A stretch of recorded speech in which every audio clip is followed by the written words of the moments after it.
Berjumpa kembali di pendampingan ketiga Bunda. Kali ini pada tanggal 10 Juli hari Rabu 2024 di SDN Gunusari 2 Kecamatan pada pendampingan ketiga ini ada beberapa sesi pertanyaan yang nanti saya ajukan ke penjelasan. Pada sesi yang pertama ini saya ingin mengulik tentang feedback umpan balik survei dan asesmen mandiri tentang kompetensi guru penggerak yang kemarin sudah kami. Yang pertama, Brina, berdasarkan hasil feedback 360 derajat dan juga asesmen mandiri tentang kompetensi guru penggerak, menurut panjenengan apa yang kurang dan apa yang perlu ditingkatkan dari respon baik dari kepala sekolah, siswa maupun rekan-rekan guru? Baik mereka, hasil balik yang kemarin sudah saya berikan ke kepala sekolah, rekan guru dan siswa tentunya yang saya dapatkan banyak masukan untuk saya juga pastinya, di mana salah satunya tentang refleksi refleksi diri dan refleksi pembelajaran dari kepala sekolah. Memang perlu istilahnya saya mendapatkan balik tersebut memang harapannya nanti ketika saya mampu melakukan refleksi diri ataupun pembelajaran, harapannya nanti pembelajaran yang saya lakukan lebih baik lagi seperti itu. Sedangkan dari rekan guru memang kita sedang menjalani pendidikan guru penggerak, harapannya nanti saya bisa berkolaborasi dengan mereka juga, karena apa yang saya dapatkan di guru penggerak itu nantinya juga akan bermanfaat untuk yang lain juga. Jadi perlu adanya kolaborasi dengan guru yang lain juga, harapannya lebih bagus lagi. Selanjutnya dari siswanya, memang dari guru penggerak ini banyak hal yang saya dapatkan tentang pembelajaran yang bisa pakai murid. Akhirnya anak-anak itu memang mengharapkan pembelajaran itu bisa membuat mereka nyaman, mengikuti pembelajaran juga, istilahnya tidak bosan. Itu yang saya harapkan seperti itu. Jadi dari kegiatan itu ada beberapa refleksi yang dengan lakukan dari masukan teman-teman, masukan kepala sekolah dan juga siswa itu sendiri ya Bu. Jadi luar biasa. Selanjutnya Bu Rina, dari apa yang sudah panjenengan refleksikan tadi, menurut panjenengan ada tidak kira-kira rencana ke depan untuk panjenengan agar dapat meningkatkan kompetensi sebagai guru penggerak?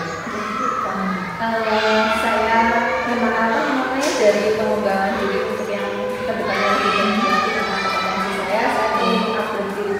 Jadi apa yang saya dapatkan di guru penggerak di pengembangan di situ, tapi bagaimana saya bisa meningkatkan itu dari ekstrinsik, jadi dari pengalamannya, contohnya berseminar, pelatihan, dan pengembangan workshop dan literasi tentang teknologi yang pastinya setiap tahun kan akan terus berubah gitu ya. Jadi kita harus bisa mengikuti perkembangan teknologi yang digital saat ini, nanti fungsinya itu kayak Seperti itu ya. Jadi kita harus mengikuti perkembangan yang sesuai apa yang diungkapkan oleh Teacher Jomantara, bahwasanya kita harus mengajar anak itu sesuai dengan kodrat zaman dan kodrat alam agar kita bisa mengikuti alurnya seperti itu ya Bu. Oke, luar biasa. Pertanyaan terakhir pada sesi ini Bu. Tentunya dalam melaksanakan rencana tersebut panjenengan pasti akan melibatkan pihak-pihak. Kira-kira siapa pihak yang akan dilibatkan untuk menunjang kompetensi guru penggerak tersebut? Dari beberapa hal yang saya sebutkan tadi tentang diri saya, nanti saya butuh seseorang untuk membantu saya. Salah satunya kepala sekolah dan rekan guru, dan pastinya saya butuh seseorang yang ahli di bidangnya, namanya dalam pendidikan seperti itu mereka. Dan itu saya contohnya nanti saya bisa istilahnya berkolaborasi dengan mereka sebagai mengajarkan saya, atau mungkin nanti saya punya rekan guru yang mungkin levelnya sudah di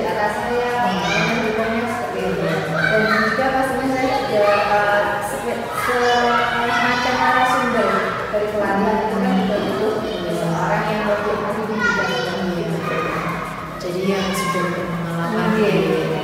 Kalau itu di luar, kalau misalnya di lingkungan sekolah, bagaimana bisa melibatkan seluruh stakeholder yang ada di sekolah, seperti kepala sekolah, kemudian komite, siswa itu pun juga bisa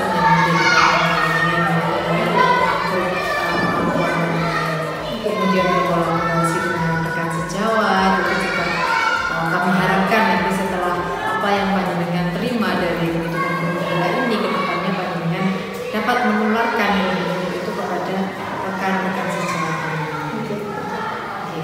Nah, pada sesi yang kedua ini, saya ingin mengulas kembali tentang rencana penerapan pembelajaran sosial emosional. Dari apa yang sudah panjenengan pelajari dalam modul 2.2, kira-kira bisa panjenengan sebutkan apa yang sudah panjenengan pelajari di modul itu?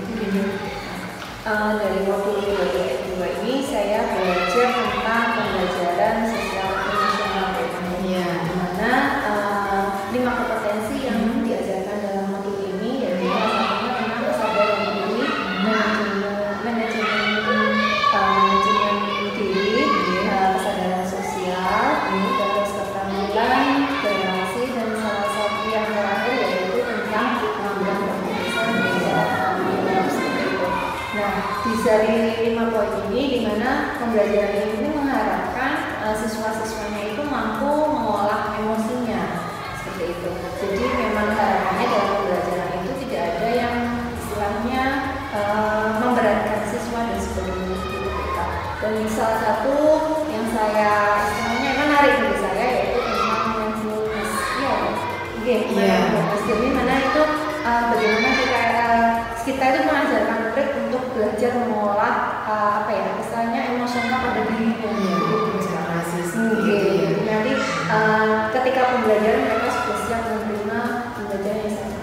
Jadi kita memerlukan teknik stop, terus mindfulness, kemudian speaking dan sebagainya, agar apa yang kita sampaikan itu memang enjoy diterima oleh siswa, seperti itu ya. Kita mempersiapkan dahulu di depan, seperti itu.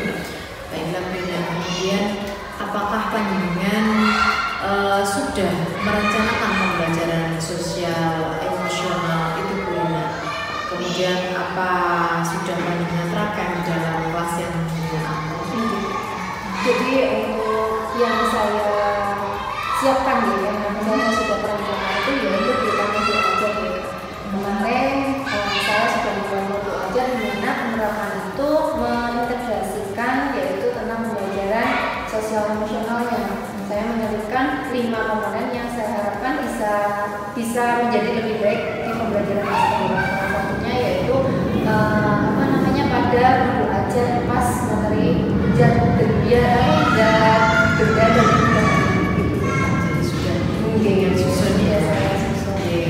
Kemudian jika sudah panjenengan susun, kira-kira seperti apa nanti perencanaannya panjenengan buat itu?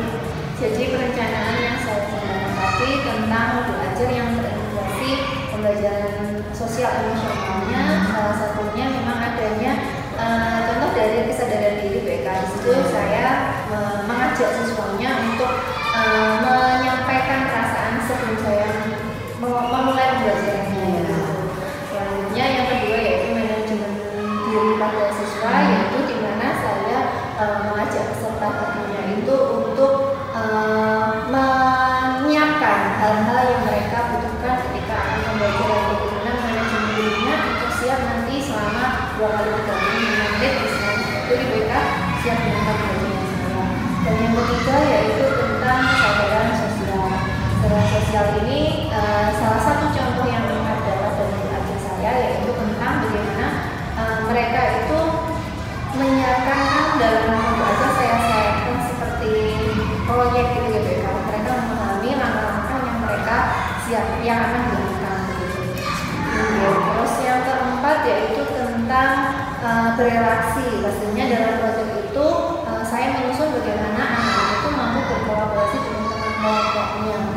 Nah yang terakhir yaitu pengambilan keputusan, karena memang ini saya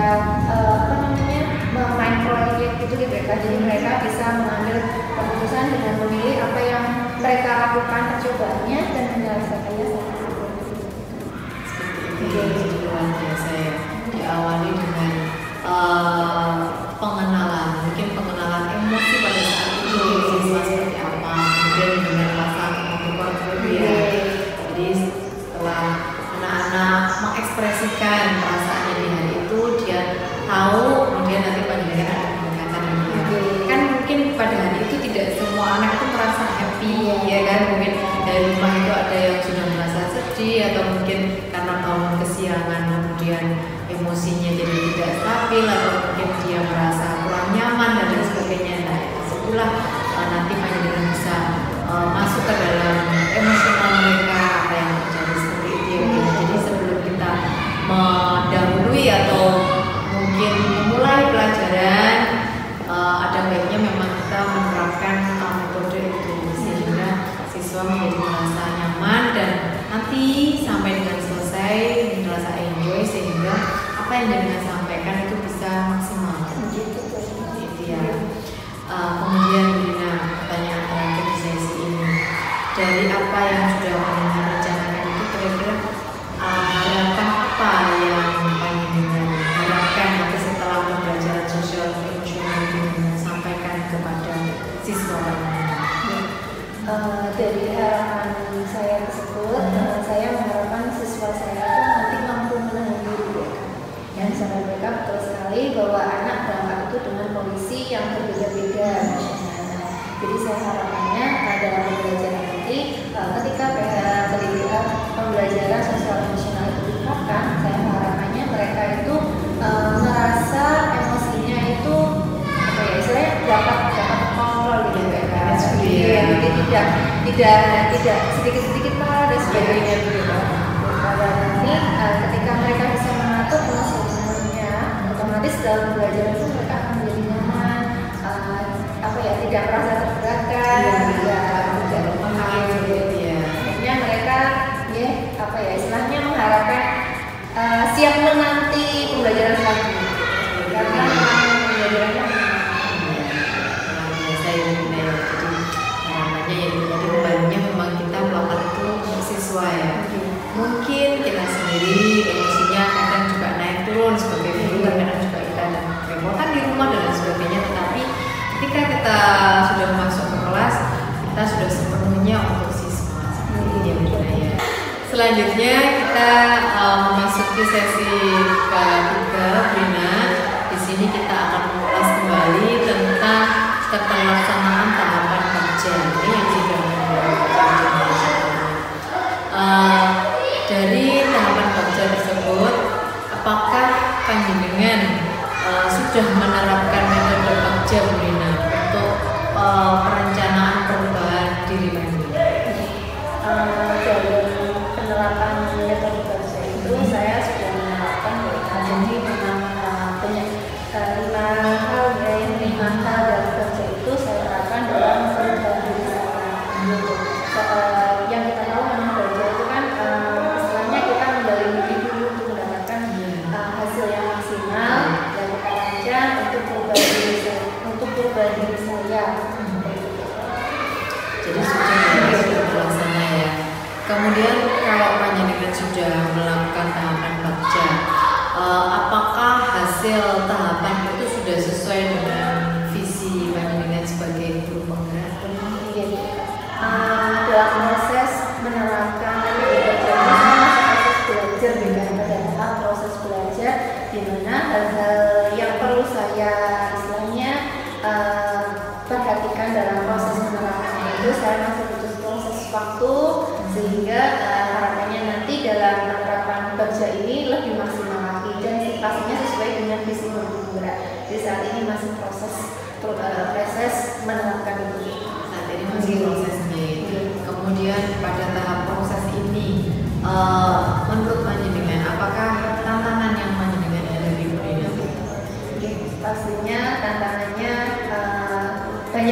cukup banyak ya. Dalam kerja ini saya pastinya dalam visi guru penggerak itu kita butuh yang namanya berkolaborasi dengan rekan guru kita, sekolah dan ataupun yang lainnya juga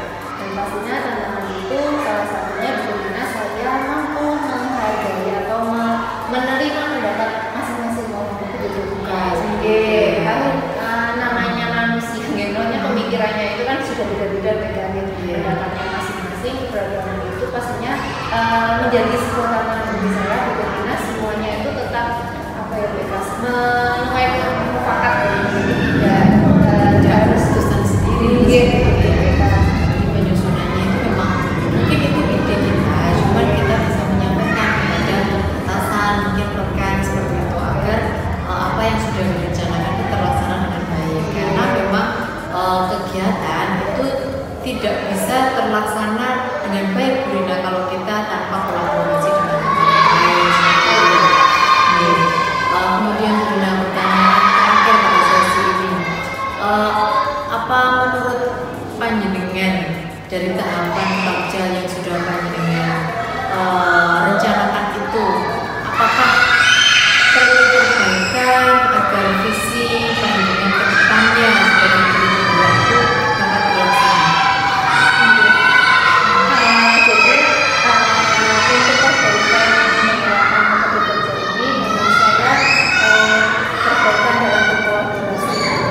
Jadi berkolaborasi dengan ahli dan sebagainya itu memang saya perlu perbaikan agar tentunya betul yang disampaikan Mbak Eka tadi bahwa itu apa istilahnya kegiatan atau program itu tidak akan berjalan sendiri ketika saya hanya mengandalkan diri saya. Nah, saya butuh orang lain. Nah, itu menurut saya butuh perbaikan di mana saya bisa mengajak yang lain itu atau apa istilahnya membantu saya juga dalam mewujudkan visi diri Jadi memang kita harus perlu merefleksi ya, merefleksi setiap program yang sudah kita susun. Mungkin walaupun itu program kecil di kelas kita, tapi tetap kita harus merefleksikan bersama-sama dengan rekan-rekan teman sejawat seperti itu ya. Semoga nanti kegiatan panjenengan yang sudah panjenengan susun sesuai dengan program kerja ini berjalan dengan maksimal. Kita memasuki sesi yang terakhir ya, yaitu adalah kegiatan refleksi di akhir pendampingan 3 ini yang perlu saya tanyakan ke panjenengan, apa hal yang paling menarik yang panjenengan dapatkan setelah kegiatan pendampingan hari ini Bu Rina? Kemudian kira-kira apa yang membuat panjenengan tertarik dengan kegiatan pendampingan hari ini? Pendampingan hari ini luar biasa sekali BK ya, dengan beberapa pertanyaan tadi pastinya membuat saya merefleksikan diri tentang apa yang sudah saya lakukan di pembelajaran sebelumnya, bagaimana saya istilahnya mengolah atau menanggapi umpan balik dari rekan guru, kepala sekolah dan siswa saya. Dan saya itu pastinya menurut yang saya terima itu tadi nantinya juga akan saya perbaiki di kemudian hari, sehingga saya potensi dalam bergerak pun pasti akan menjadi lebih baik dari BK. Dan pastinya masukan-masukan dari BK itu tadi juga sangat luar biasa sekali, banyak hal pengalaman yang saya dapatkan hari ini dari pendampingan tersebut BK. Jadi banyak pengalaman ya, mungkin dari yang sudah yang pelajari, mungkin sudah agak lupa kita diingatkan kembali, dikasih kembali, oh ternyata ada respon seperti ini dari kepala sekolah, siswa, guru, kemudian dari apa yang sudah panjenengan pelajari, pelajaran sosial emosional, kemudian tahapan kerja itu kayak merefresh kembali gitu ya Bu Rina ya. Pada pertemuan kali ini mungkin apa ya, banyak sekali pengalaman seperti yang Nina sampaikan tadi, di mana semua itu memerlukan refleksi diri. Kemudian Bu Rina, menurut panjenengan apa yang sudah baik dan apa yang perlu diperbaiki pada pendampingan selanjutnya Bu Rina? Kalau yang kurang baik sejauh ini tidak ada baik. Semuanya sudah istilahnya sudah sangat bagus, sudah sangat baik, dan pastinya hal tersebut sangat menurut saya benar-benar memberi apa ya istilahnya masukan bagi saya di dalam BKG. Karena kalau apa yang kita pelajari sendiri pun kurang maksimal kalau tanpa bantuan orang lain begitu BK seperti itu. Makanya BK dalam pendampingan ini kan juga mendampingi saya bagaimana saya menuntun saya untuk menjadi lebih baik dari apa yang saya terima umpan balik dari teman-teman tadi atau pembelajaran yang sudah di modul 2, 2.2 dan sebagainya itu tadi. Jadi perlunya pendampingan seperti itu ya Bu Rina. Kita di sini dapat tatap muka secara langsung ya kan. Selama ini mungkin panjenengan belajar lewat memang bertemu dengan narasumber banyak, fasilitator, kemudian juga narasumber-narasumber hebat, kemudian juga LMS, materi-materi yang lengkap. Tetapi perlu saya ingatkan kembali, semua itu tentunya tidak cukup hanya kita mengerjakan di dalam LMS.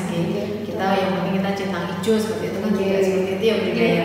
Jadi kelanjutannya adalah di mana saya sebagai PP mendampingi panjenengan, membantu panjenengan merefleksikan diri, apakah kegiatan seperti yang ada di modul itu sudah dengan laksanakan di kelas 80 seperti itu ya Bunda. Agar tidak sebatas teori, tapi kita juga ada prakteknya, kemudian ada refleksinya, kemudian perbedaannya apa sih antara guru penggerak, kemudian antara pembelajaran yang bersifat tradisional dan juga yang sudah kita dapatkan dalam modul. Itulah pentingnya kita melaksanakan refleksi lewat pendampingan seperti itu ya Bunda ya. Jadi harapannya harapan saya tetap panjenengan selalu semangat ya, walaupun dengan tugas di LMS yang begitu banyak, tapi panjenengan juga semangat untuk mendampingi siswa-siswanya agar mencapai hasil yang maksimal. Seperti itu ya Bunda ya. Baiklah Bu Rina, mungkin itu yang dapat saya sampaikan